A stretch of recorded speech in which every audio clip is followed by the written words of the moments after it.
Inside the deadly 2026 beef, 50 Cent and Rick Ross is getting uglier than anybody expected. After nearly 2 decades of shots, lawsuits, diss records, public humiliation, and nonstop trolling, the war between these two rap titans has exploded again in 2026. And this time, fans are asking a different question. Is this beef exposing that both 50 Cent and Rick Ross are quietly losing money while trying to prove who's really winning? New interviews, fresh insults, and shocking claims about finances have put both men back in the headlines. Rick Ross is publicly clowning 50's money situation, saying what he allegedly saw during their legal battles changed the way he viewed him forever. Meanwhile, 50 Cent keeps turning social media into a battlefield, throwing shots at Ross every chance he gets while showing off numbers that seem to tell a completely different story. What makes this even crazier is that this beef didn't start yesterday. It goes all the way back to the late 2000s, when accusations, industry politics, street rumors, and personal attacks turned two of hip-hop's biggest bosses into lifelong enemies. Since then, we've seen careers challenged, millions spent on lawsuits, family members dragged into the drama, and countless moments where it looked like somebody was finally going to wave the white flag. But in 2026, the tension is somehow worse than ever. Tonight, we're breaking down how this war really started, the hidden moments most fans forgot about, the financial accusations flying back and forth right now, and why some people believe the final chapter of the 50 Cent and Rick Ross feud could be the most dangerous one, yet 50 Cent was the most feared man in hip-hop. For real. There was a stretch in the 2000s where this man would end careers for sport. He buried Ja Rule. He buried Murder Incorporated as a whole. He had a method. He'd find the one thing about you that you didn't want exposed, drag it into the daylight, and laugh while he did it. That was Curtis Jackson at his peak. Diamond-selling debut album, Vitamin Water, Money in the Bank, a whole army behind him in G-Unit. He was untouchable. But here's the contradiction that makes this whole story possible. By the time Rick Ross showed up, the same 50 Cent who built an empire on being a killer in the booth was about to walk into a war he couldn't win the old way. Because Rick Ross didn't play by 50's rules. 50's whole formula was exposing the fake. Expose the gangster who isn't really a gangster. But when 50 exposed the biggest secret in Rick Ross' life, and it was a real secret, a documented one, Ross did something nobody had done before. He survived it. He took the hit, kept going, and turned into a bigger boss than he was before the hit even landed. And that survival didn't just embarrass 50 in the moment. It rewired the entire beef for the next 16 years. Because once Ross proved he couldn't be career-killed the normal way, the war had to move somewhere else. It moved to money. It moved to ownership. It moved to who actually owns their masters, who actually has the cash, who's really the boss, and who's just playing one on TV.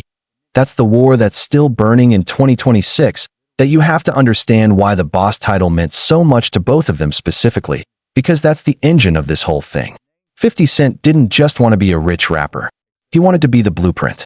After the Vitamin Water deal, 50 started seeing himself less as an artist and more as a mogul who happened to rap. The boss title to him meant business genius. It meant outsmarting the industry. Rick Ross, on the other hand, literally branded himself the biggest boss. It was in his songs. It was his whole identity. It was the air he breathed.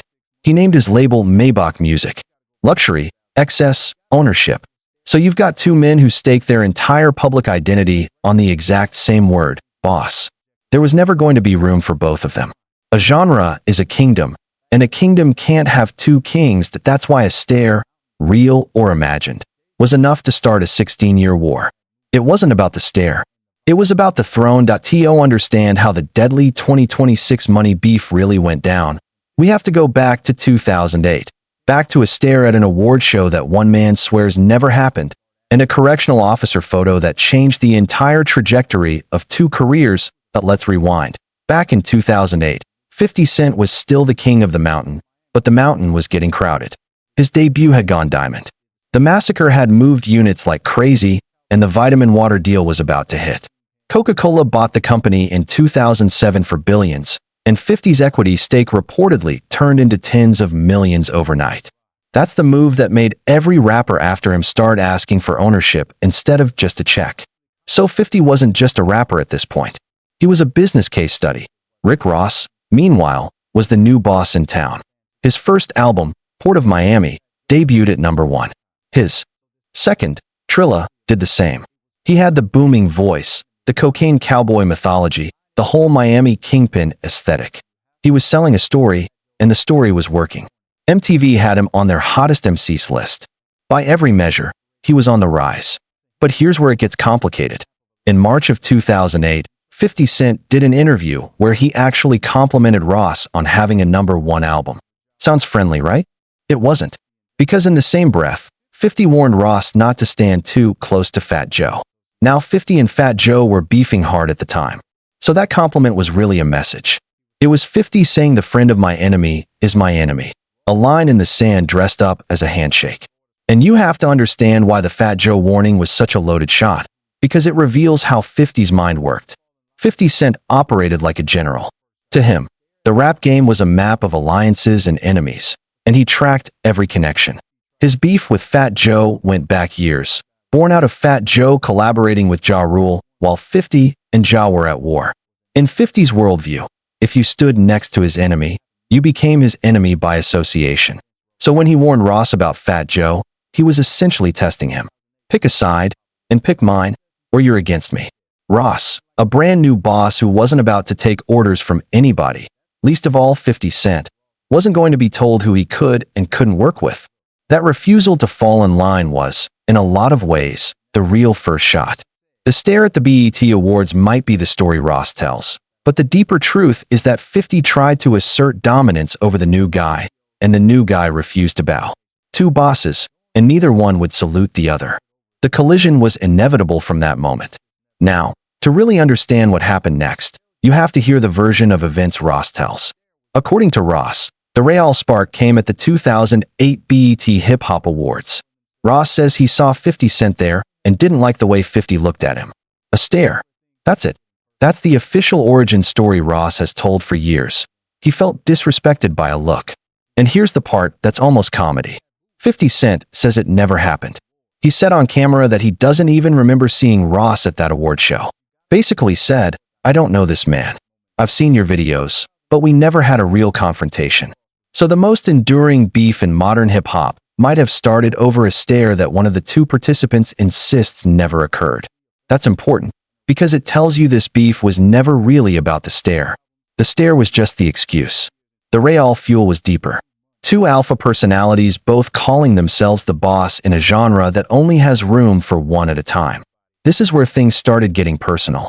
Because once Ross decided 50 had disrespected him, he didn't go to 50 directly. He went to the booth. And what he put in that booth turned a cold stare into a full-blown war.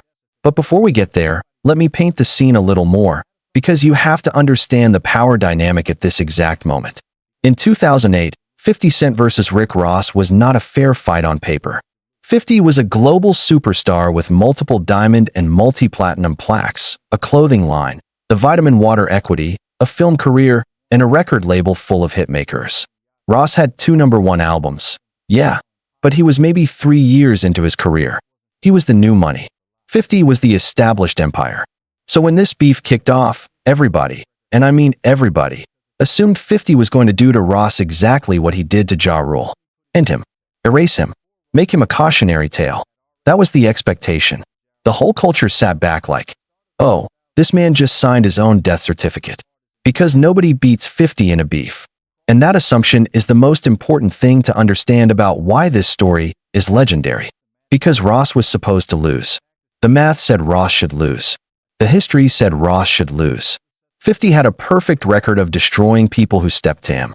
So the fact that we're sitting here in 2026 still talking about this, the fact that Ross is the one doing most of the talking now, flexing yachts and rings, that only means something because of how impossible it looked back in 2008. Ross wasn't supposed to walk out of this alive. Let me show you how he did. But first, you have to understand what 50's perfect record actually meant, because if you're younger, you might not know how terrifying this man was. Before Ross, 50 Cent had already done the unthinkable to Ja Rule and Murder Incorporated. At the start of the 2000s, Ja Rule was one of the biggest artists in the entire genre. Hit after hit, crossover singles, a whole lane he basically invented. and 50 Cent systematically dismantled him. He attacked the singing, attacked the image, attacked the credibility, and he did it with such precision that he didn't just beat Ja Rule. He essentially erased him from the mainstream. A whole career gone. That's not an exaggeration. There's a generation of fans who only know Ja Rule as the guy 50 ended. That's how complete the destruction was. So when 50 Cent looked at Rick Ross in 2009 and said, "I'm going to mess your life up for fun," that wasn't an empty threat. That was a man with a documented body count making a promise based on a perfect track record. Everybody who knew rap history heard that and thought Ross was a dead man walking. The Officer Ricky exposure looked like the exact same playbook that ended Ja Rule's career. Find the lie. Expose the fraud. Watch the career crumble. The blueprint was proven. It had worked every single time. There was no reason on earth to think it wouldn't work again. That's what makes Ross' survival the single most important event in this entire saga. He broke 50's perfect record. He's the man who walked into the exact trap that killed Ja Rule's career and walked out bigger. Once that happened, 50 Cent's most powerful weapon, the career-ending exposure, was permanently neutralized against Ross. 50 could embarrass him, sure, but he could never finish him. And a beef where you can hurt your enemy, but never kill him is a beef that lasts forever. That's the moment the whole thing became eternal. Let me show you how Ross pulled it off. Check the timeline, because this is where it gets real. In early January 2009, Ross gives an interview to MTV and mentions he's got a song called Mafia Music and says straight up it's going to cause problems. He's telling you the bomb is coming before he drops it. Then he drops it. Ross goes after 50's personal life in the most direct way possible. He raps about paying 50's baby mama's bills and rent. He references the situation around the house 50's ex lived in with his son, the house that famously caught fire after a custody dispute. Ross took 50's most painful, most private family drama and put it on a beat. That wasn't a rap shot. That was a personal one. But here's where it gets crazy, because 50 Cent was the wrong man to go personal with. Going personal was 50's entire specialty. So 50 didn't just respond. He went nuclear. On January 29, 2009, he dropped Officer Ricky. Go ahead, try me. And the title alone was a death sentence. Let me break down the Officer Ricky situation, because this is the heart of the whole early beef. In July 2008, the Smoking Gun published documents linking Rick Ross, real name William Leonard Roberts II, to an 18-month stint as a correctional officer at a facility in South Florida between 1995 and 1997. There was a photograph of him in the uniform. Think about that. Rick Ross built his entire persona on being a drug kingpin. He named himself after Freeway Ricky Ross, a real-life convicted cocaine trafficker. And here was documentation that the man had been a corrections officer. In street terms, that's about as far from a kingpin as you can get. Ross initially denied the photo was him. But the evidence was overwhelming, and eventually he admitted it. He really did work as a correctional officer. So when 50 Cent titled his diss Officer Ricky, he wasn't just throwing a clever name. He was pouring gasoline on the one fire that could burn Ross' whole brand down. And 50 didn't stop at a song. According to reports, Ross called into a radio show and acted unbothered, saying he'd give 50 48 hours to come up with something stronger. Sounds like bravado. But 50 wasn't in the mood for 48 hours.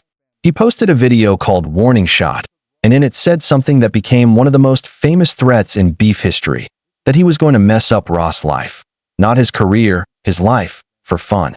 He said, "There's nobody in control of me. I do what I want. You're going to understand how resourceful I am." And then he proved exactly how resourceful he was. Because 50 didn't fight Ross with bars. He fought Ross with logistics. He launched a full multimedia campaign, a cartoon series called Officer Ricky, animating Ross as a bumbling cop, flooding the internet with skits, photos, and websites. This was 2009, before everybody had a content machine, and 50 was running a full propaganda operation out of his blog, tsis50.com. Then he went further than anybody expected. He tracked down Tia Kemp, the mother of one of Ross' children, and put her on camera. She confirmed Ross passed as a correctional officer and went in on his authenticity, calling the whole persona fake. 50 took Ross' own family and turned them into a weapon against him.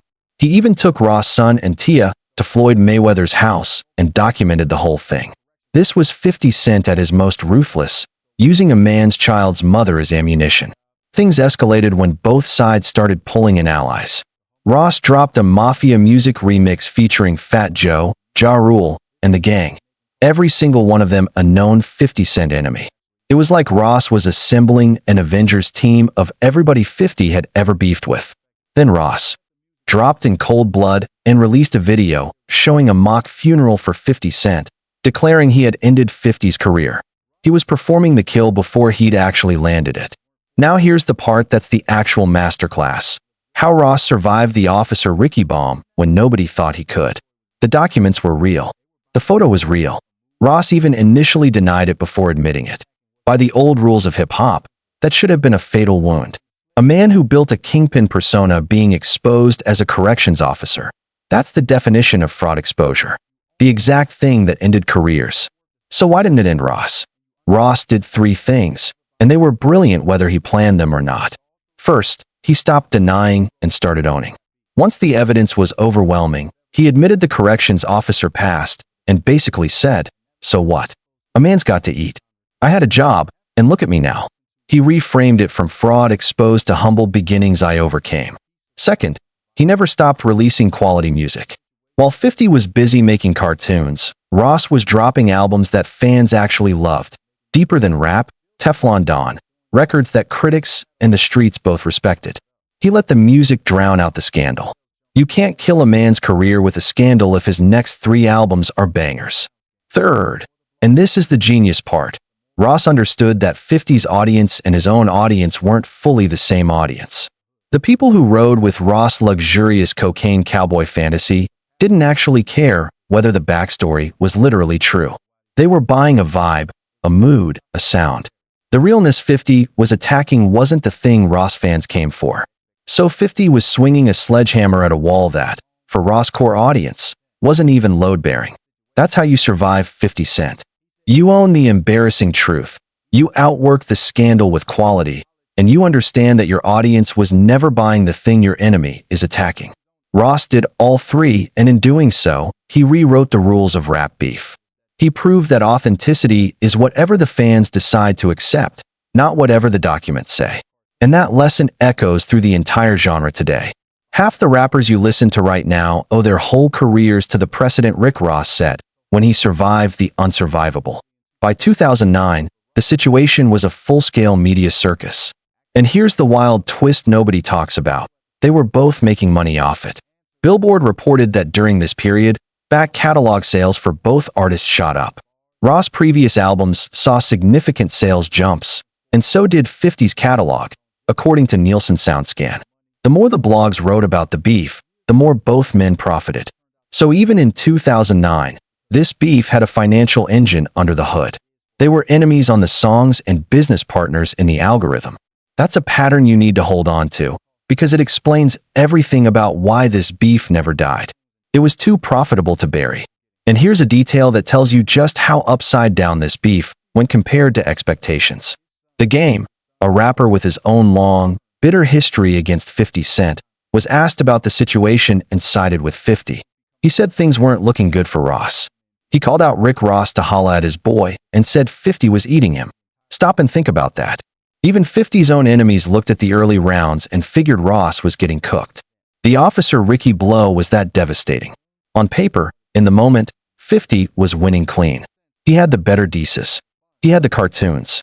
He had the exposure. He had the public momentum. By every metric that mattered in 2009, 50 Cent was beating Rick Ross.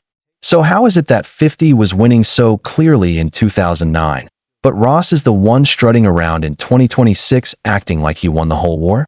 That's the puzzle at the center of this entire story. The answer is that they were keeping 2 different scoreboards. 50 was winning the rap beef scoreboard, bars, dices, exposure. But Ross was quietly winning a different scoreboard, survival, longevity, and most importantly, money and ownership. And as the years went on, Ross' scoreboard turned out to be the one that mattered more. Because rap beefs end. But money is forever. And Ross understood that earlier than 50 did. Let me also be clear about the human cost building up in the background here, because it's easy to laugh at cartoons and diss tracks and forget there were real people getting hurt. Ross' children's mothers were being dragged into this. 50's own family situation, his son, his son's mother, the house that burned. All of that got turned into content. These weren't just bars. These were real families becoming collateral damage in a war between two men's egos. Hold on to that, because the single most damaging move of the entire beef is coming up next, and it landed on a woman who had nothing to do with any of it. Now we get to the main event, and this is where the beef stopped being funny cartoons and started being courtrooms and real damage. 50 Cent's "I'm going to mess your life up for fun" wasn't just talk. He found a way to do it, and it would eventually cost him millions. Here's what really went down. 50 Cent got his hands on a sex tape. The tape involved Lastonia Leviston, a woman who is the mother of one of Rick Ross' children. 50 didn't just leak it. According to records, he added his own commentary, appearing in character, narrating, mocking. He put it out to humiliate Ross by way of humiliating a woman connected to Ross. Let me be clear about this. This was a real person whose life got turned upside down for a feud she didn't sign up for. And here's where 50's resourceful threat boomeranged on him in the most expensive way possible. Lastonia sued him for emotional distress and the unauthorized use of her image. The lawsuit, filed in 2010, ground through the courts for years. And when it finally hit a verdict, the jury didn't play. They awarded Lastonia $5 million. $5 million for one beef move. And that judgment, combined with another costly lawsuit 50 was dealing with at the time, is a major part of the story of what happened next with 50 Cent's finances. Because in July 2015, 50 Cent filed for Chapter 11 bankruptcy protection. Now here's the part you have to understand, because this is the single most misused fact in this entire beef. People, including Rick Ross, love to say 50 went broke. But Chapter 11 is not the same as being flat broke. 50 Cent filed Chapter 11 to reorganize and restructure his debts, which reportedly totaled over $23 million, a big chunk of it tied to legal settlements. Industry analysts widely view that filing as a strategic legal maneuver, not a man with empty pockets. He used the bankruptcy process to restructure. He completed his repayment plan and exited the bankruptcy in 2017, financially reorganized. So when Ross says he pulled up 50's accounts and felt bad, he's pointing at a real event, the bankruptcy era. But he's spinning it into a bigger story than the facts support. Let me make the bankruptcy distinction crystal clear, because this is where 90% of people get the story wrong, and your understanding of the entire beef depends on getting it right. There are different chapters of bankruptcy for different situations. Chapter 7 is liquidation. That's the "I have nothing, sell it all off" version, the one that actually means broke. Chapter 11 is reorganization. It's a tool that businesses and wealthy individuals use to restructure debt while they keep operating and earning. 50 filed Chapter 11. He kept earning the entire time. He used the legal protection of the filing to manage that $23 million in debt, much of it from the $5 million tape judgment and another large lawsuit, on his own terms instead of getting steamrolled. It was a chess move, not a collapse. And the proof is in the result. A man who is actually broke does not exit a bankruptcy and then go on to self-finance a $100 million tour and buy up an entire city's worth of real estate in Louisiana. The comeback is the evidence that the bankruptcy was a reset, not a ruin. But, and this is why Ross' attack works anyway, the average person hears the word bankruptcy and thinks broke. Ross knows that. He's counting on it. When he brings up the accounts from the bankruptcy era, he's not lying about whether it happened. He's exploiting the gap between what the word sounds like and what it actually meant. That's the whole strategy. Take a true technical event and let the public's misunderstanding of it do the damage. It's clever. It's effective. And it's exactly why I keep telling you to ask whether each claim is a fact or a weapon. The bankruptcy is a fact. 50 is broke is a weapon built on top of that fact. Two very different things. But the story doesn't end there, because right in the middle of all of this, the beef took another legal turn that Ross actually won. And Ross has never let 50 forget it. In 2015, the same year as the bankruptcy, 50 Cent sued Rick Ross. The reason? Ross had used 50's signature beat from Indie Club on a mixtape called the Renzel Remixes, which Ross was using to promote his album, The Black Market.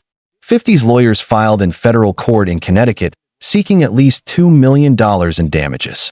Their argument was that 50's name and reputation were his most valuable asset, that he chose his projects carefully, and that Ross had abused that beat purely to promote himself. And here's the kicker. 50 lost. The case got dismissed in 2018. An appeals court upheld that dismissal in 2020. And the reason the court gave is the part that became Ross' favorite talking point forever. The court noted that 50 Cent didn't actually own the rights to In Da Club.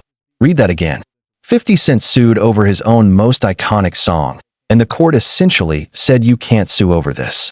Because you don't even own it. That single legal finding became the foundation for the entire 2026 phase of this beef.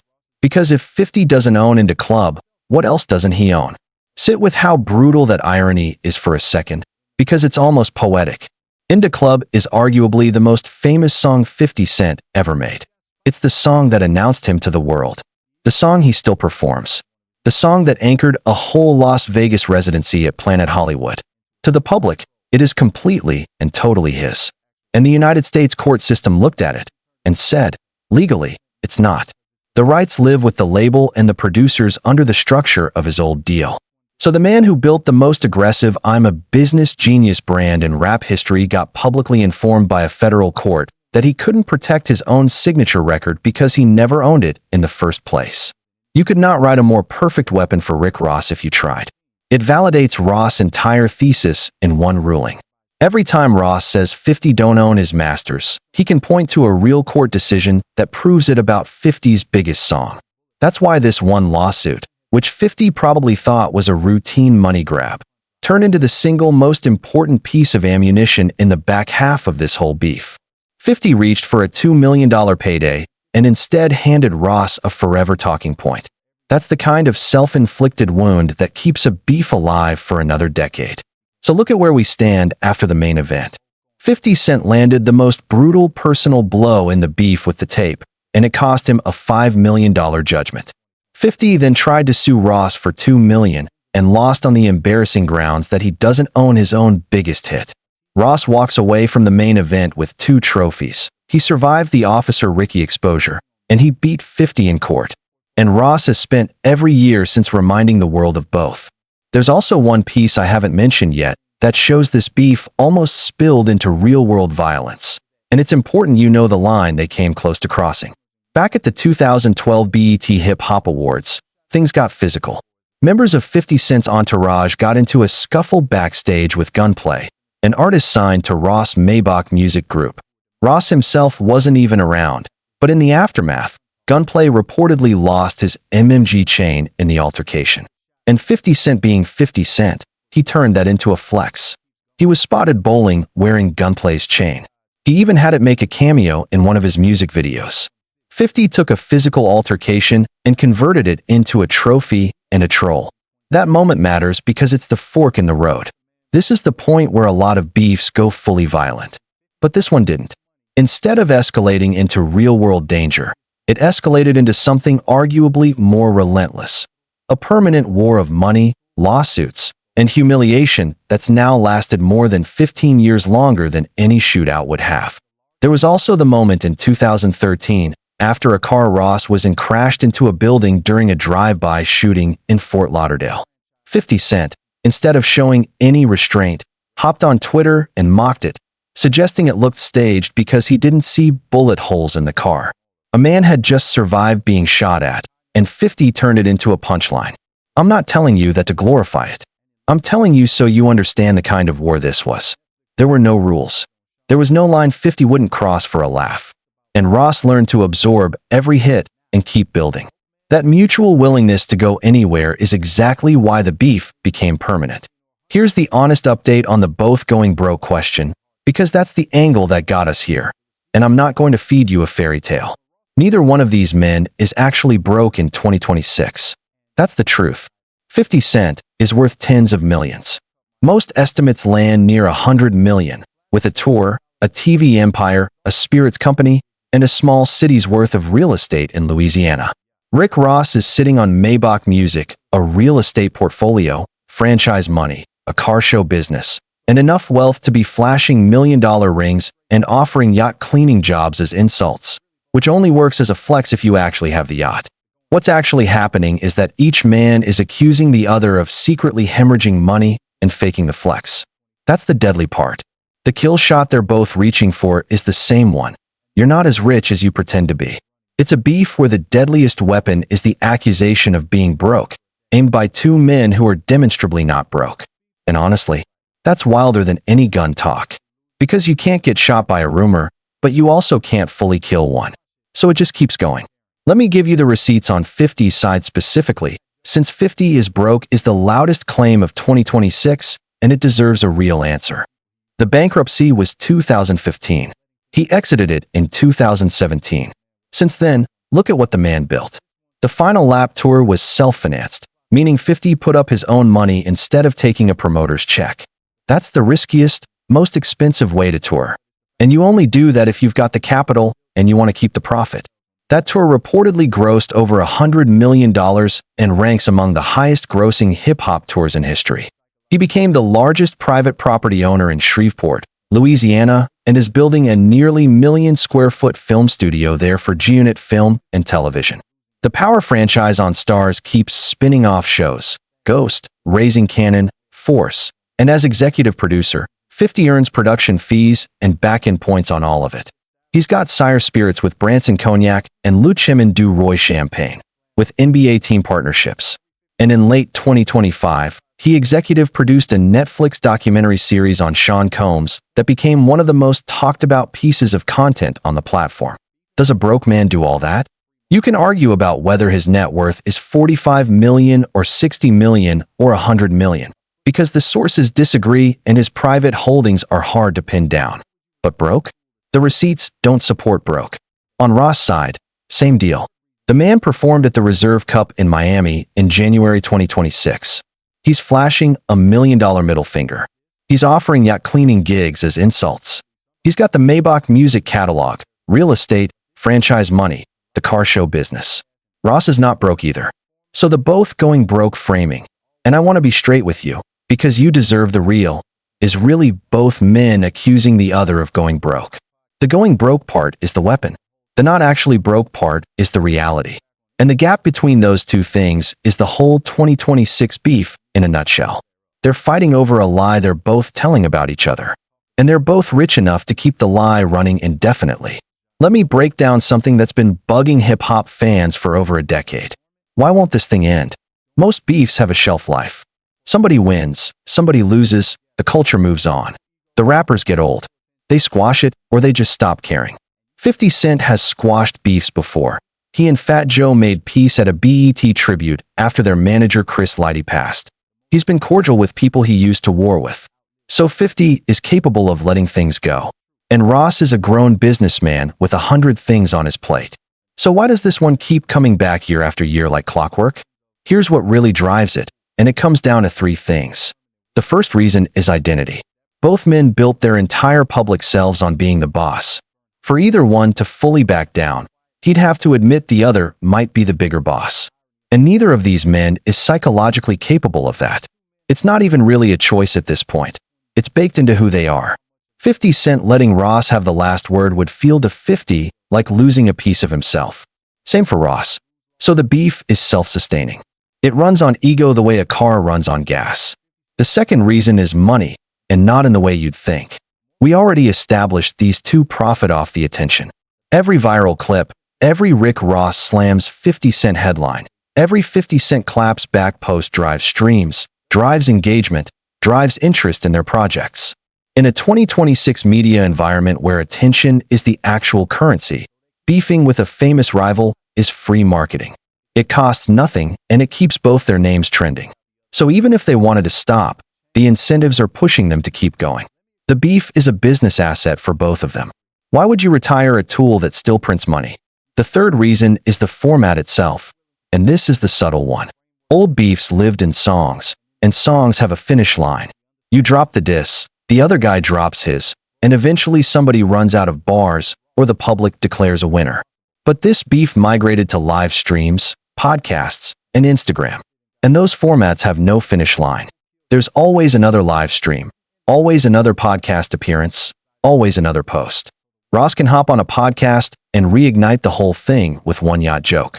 50 can fire back on Instagram whenever he feels like it. The beef doesn't need a new album cycle or a new diss track to flare up. It just needs one of them in front of a camera in a talkative mood. And these are two of the most talkative men in the history of the genre. The format guarantees the beef never gets a clean ending. It just goes dormant and reactivates. Dormant and reactivates. Forever. Put those three things together: unbreakable ego, profitable attention, and an endless format, and you get the only logical conclusion. This beef is functionally immortal. It will not end with a winner. It will not end with a handshake. The most likely ending, honestly, is that it just outlives one of them. That's a dark thought, but it's the truth. Both men have said versions of "I doubt will ever be cool." They've made their peace with permanent war. And in a strange way, that permanence is part of what makes it legendary. Most rivalries burn hot and die. This one just quietly refuses to stop breathing. Here's the deepest irony of the whole thing, and I want you to really sit with this. These two men have been connected to each other for almost 20 years. Think about how much of each other's lives they've witnessed. They've watched each other have kids, build empires, file lawsuits, win lawsuits, lose lawsuits, survive scandals, reinvent themselves. In some twisted way, 50 Cent and Rick Ross know each other and pay closer attention to each other than they do to almost anyone outside their own families. The beef has made them permanent fixtures in each other's lives. They are bonded by hatred. And a bond like that, 16 years deep, doesn't just evaporate. It's part of who they both are now. Take the beef away and you've removed a load-bearing wall from both their identities. So they keep feeding it, consciously or not, because on some level, neither one of them knows who he'd be without the other man to fight. This beef also changed what a rap beef even is. Let me explain what I mean. For most of hip-hop history, the way you won a beef was simple and dangerous. You proved you were harder, realer, more willing to go to war. That's the framework 50 Cent came up in, and in the 2000s, 50 was the undisputed master of it. But 50 versus Ross broke that framework. Because when 50 hit Ross with the realest exposure possible, the Officer Ricky documents, the corrections officer passed, and Ross survived it and got bigger, it proved the old kill shot didn't work anymore. You couldn't end a man by exposing him if the audience decided they didn't care. So the war evolved into something new. It became the first major beef where the scoreboard was wealth and ownership instead of bars and body counts. And that evolution predicted the entire direction of modern hip-hop. Look at the genre now. The conversations are about masters, about publishing, about who owns their catalog, about ownership versus a check. Ross hammering 50 about not owning into club or power. That's not just a diss. That's the central economic anxiety of the whole industry showing up inside a personal beef. These two old rivals turned their feud into a public seminar on rap economics, whether they meant to or not. And the industry learned something from both of them. From 50, they learned the comeback. He turned a Chapter 11 bankruptcy into a business school case study and rebuilt into a TV mogul, teaching a generation that a financial setback can be a strategic reset instead of an ending. From Ross, they learned the survival. He took the single most brand-threatening exposure in beef history, refused to die, then built Maybach Music into a powerhouse, teaching a generation that authenticity is whatever the audience decides to accept. Both lessons came directly out of fighting each other.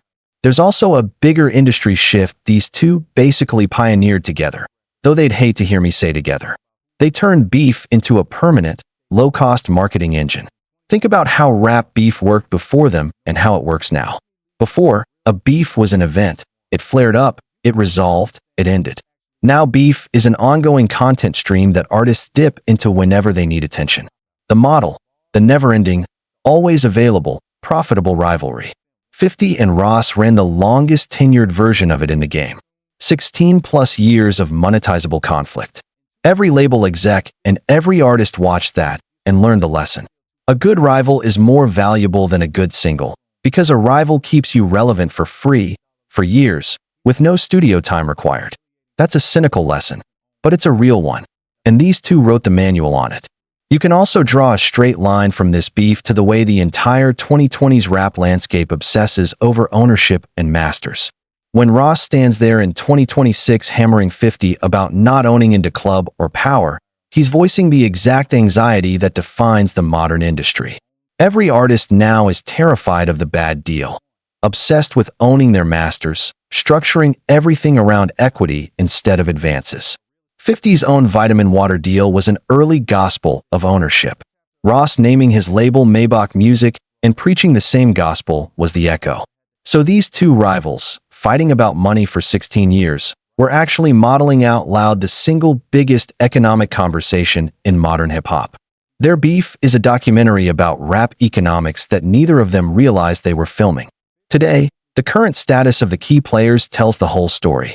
50 Cent is a television and film mogul building a studio empire in Louisiana, running a spirits company, and self-financing tours that gross 9 figures. Rick Ross is a Miami business mogul flexing yachts and rings, sitting at the head of a coalition of 50's enemies, still beating the same drum about ownership and money. And Lastonia Leviston, the woman caught in the crossfire of the worst chapter of this beef, won her $5 million judgment. A reminder that the human cost of these wars is real, and that it landed on someone who never asked to be in it. Here's the final reflection, the thing I want you to walk away thinking about. The deadly 2026 beef of 50 Cent and Rick Ross is deadly in a way nobody saw coming back in 2008. Nobody died. Nobody got shot. But 16 plus years in, two grown men, both legends, both wealthy, are still locked in a fight to the financial death. Each one trying to convince the world that the other is secretly broke, secretly fake, secretly less of a boss than he claims. They turned money into the murder weapon. And the wildest part? Because neither one is actually broke, neither one can ever really land the kill shot. Which means this beef, the longest running, pettiest, most expensive rivalry in modern rap, might just go all the way to the grave with both of them still typing. That's the real story. Not a stare at an award show. Not a diss record. A 16-year argument about who's really the boss, fought with bank statements instead of bullets. And in 2026, it's still going. So let me leave you with the real scorecard. The honest one. Because you came here to understand who's actually winning this deadly 2026 beef, and you deserve a straight answer. On bars and dices, the old school rap beef scoreboard, 50 Cent won, and it's not close. Officer Ricky, the cartoons, the Tia Kemp interviews, the relentless trolling. In 2009, 50 ran Ross over. If you're scoring this like it's still 2009, 50 is your winner. On the courtroom, Ross won. He beat the $2 million lawsuit. He watched 50 lose on the humiliating finding that 50 doesn't own into club. That's a real, documented legal victory, and Ross earned the right to talk about it forever. On survival, Ross won. He took the single most brand-threatening exposure in beef history, the correctional officer documents, and not only survived it, but built an empire on top of the wreckage. Surviving 50 Cent at his most lethal is its own kind of championship. On the comeback, 51. Bankruptcy in 2015 and a full rebuild into a TV mogul, a touring force, a real estate baron, and a documentary producer by 2026. Turning Chapter 11 into a business school lesson is a flex Ross simply can't match, because Ross never had to climb out of a hole that deep. On the 2026 narrative war, right now, today, Ross is winning.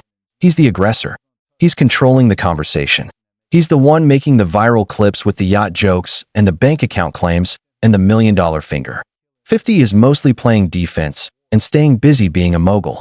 In the current chapter, Ross has the momentum, even if a lot of his ammunition is accusation rather than fact. So who won overall? Here's the honest truth. Nobody won.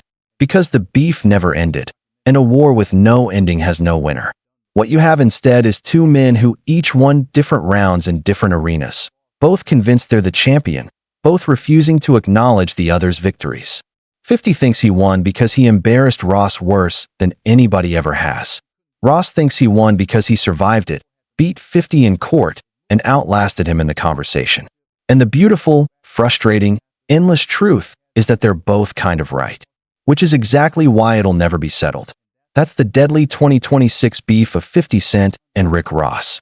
Two legends, both rich, both stubborn, both armed with nothing more dangerous than the claim that the other man is secretly broke. A war that should have ended a dozen times over and somehow never does. They turned money into the murder weapon, ego into the fuel, and the internet into an endless battlefield. If you made it this far, you already know more about this beef than 90% of the people talking about it online. Drop your scorecard in the comments. Who do you think really won this one? And if you want more deep dives like this, make sure you're subscribed. There's a lot more where this came from.